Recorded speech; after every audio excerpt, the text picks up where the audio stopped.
जब आप लोग अपना प्रेगनेंसी का पहला अल्ट्रासाउंड करवाने आते हैं तो आपका क्वेश्चन ये होता है कि क्या हमारे बच्चे की हार्ट बीट आ गई है।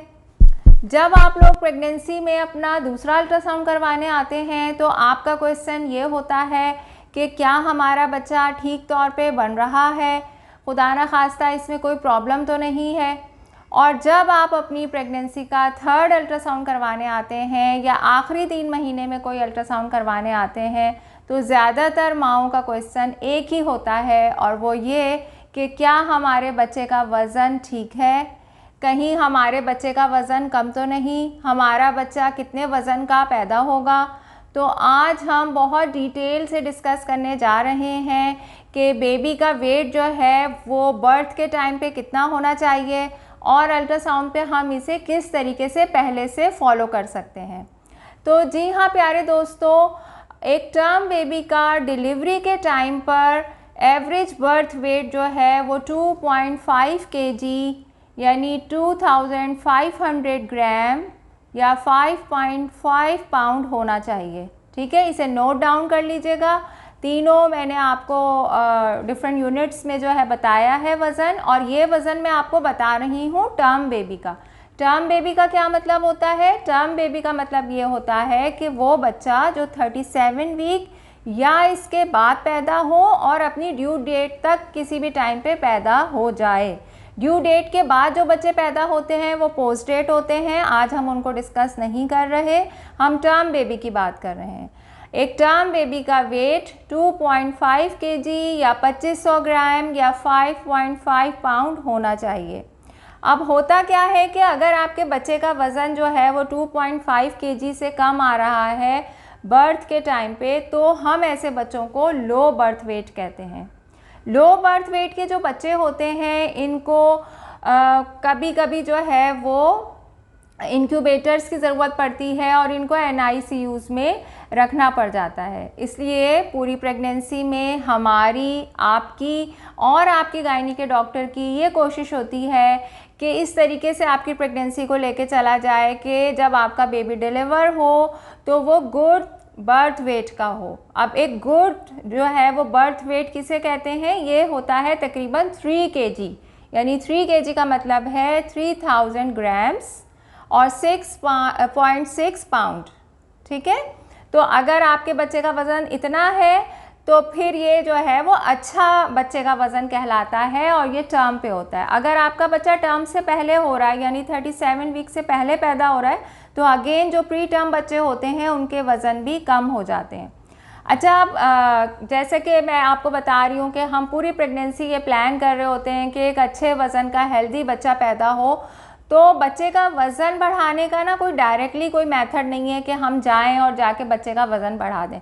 बच्चे का वज़न बढ़ाने के लिए हमें मेहनत किसके ऊपर करनी पड़ती है? माँ के ऊपर, क्योंकि बच्चा माँ के पेट के अंदर मौजूद है। तो आपने चंद जो बुनियादी बातें हैं वो मैं बता देती हूँ। माँ की खुराक का, उसकी न्यूट्रिशन का बहुत ज़्यादा ख्याल रखना है, उसकी मेडिकेशन का बहुत ज़्यादा ख्याल रखना है, उसके रेस्ट टाइम का बहुत ज़्यादा ख्याल रखना है कि वो प्रॉपर रेस्ट ले रही हैं या नहीं। इसके अलावा आपने उनको खुश रखना है और आपने उनको स्ट्रेस फ्री रखना है। सबसे बड़ा जो फैक्टर होता है ना वो स्ट्रेस का होता है। अगर औरत प्रेगनेंसी के दौरान जो है वो आप सब चीज़ें प्रोवाइड कर रहे हैं, लेकिन अगर औरत किसी भी वजह से, देखें कोई मेडिकल रीज़न हो सकता है, कोई आपके घर में कोई स्ट्रेस हो सकता है, कोई फाइनेंशियल स्ट्रेस हो सकता है, किसी भी वजह से अगर औरत स्ट्रेस में है तो वो कभी भी एक हेल्दी और गुड बर्थ वेट का बच्चा पैदा नहीं कर सकती। ठीक है, अच्छा अब हम आ जाते हैं जल्दी से अल्ट्रासाउंड की तरफ, अपने मेन टॉपिक की तरफ कि हम अल्ट्रासाउंड पे किस तरीके से जो है वो बच्चे के वज़न को फॉलो कर सकते हैं। तो आप लोग अपनी अल्ट्रासाउंड की रिपोर्ट्स पे देखिएगा कि 16 वीक के बाद आप जब भी अपना अल्ट्रासाउंड करवाते हैं तो आपकी रिपोर्ट में डॉक्टर जो हैं वो बच्चे का वज़न मेंशन करते हैं। किसी रिपोर्ट में वेट करके लिखा हुआ होगा, किसी रिपोर्ट में फीटल वेट करके लिखा होगा, किसी रिपोर्ट में EFW करके लिखा होगा जो कि एक्सपेक्टेड फीटल वेट कहलाता है। ठीक है, तो ये आपके बच्चे का वज़न होता है और किसी भी यूनिट में होगा, आप उसको फिर फॉलो कर लीजिएगा। अच्छा, अब ये जो एस्टिमेटेड फीटल वेट हम मेंशन कर रहे होते हैं ना, ये आप अपने वीक से फिर इसे कॉरिस्पॉन्ड कर सकते हैं।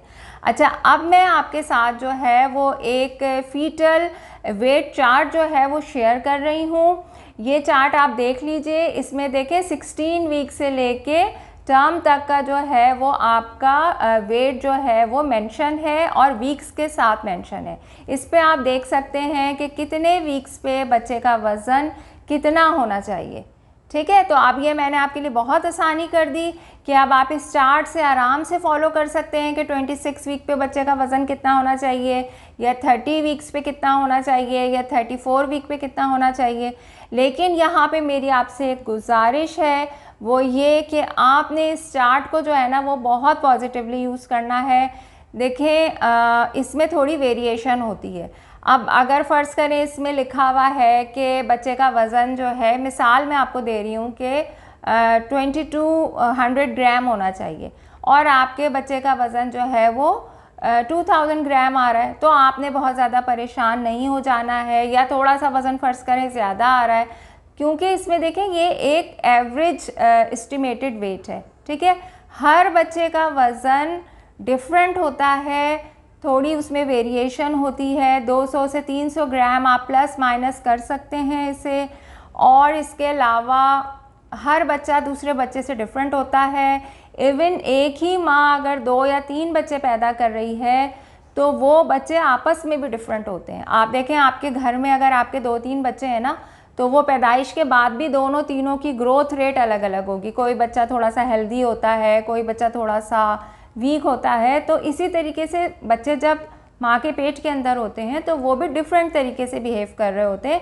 हर बच्चे के ऊपर हम एग्जैक्टली इसे 100% लागू नहीं कर सकते। तो आपने कंसल्ट करना है अपने रेडियोलॉजिस्ट से, अपने गायनाकोलॉजिस्ट से। इस चार्ट को भी आप फॉलो कर सकते हैं रेफरेंस के तौर पे।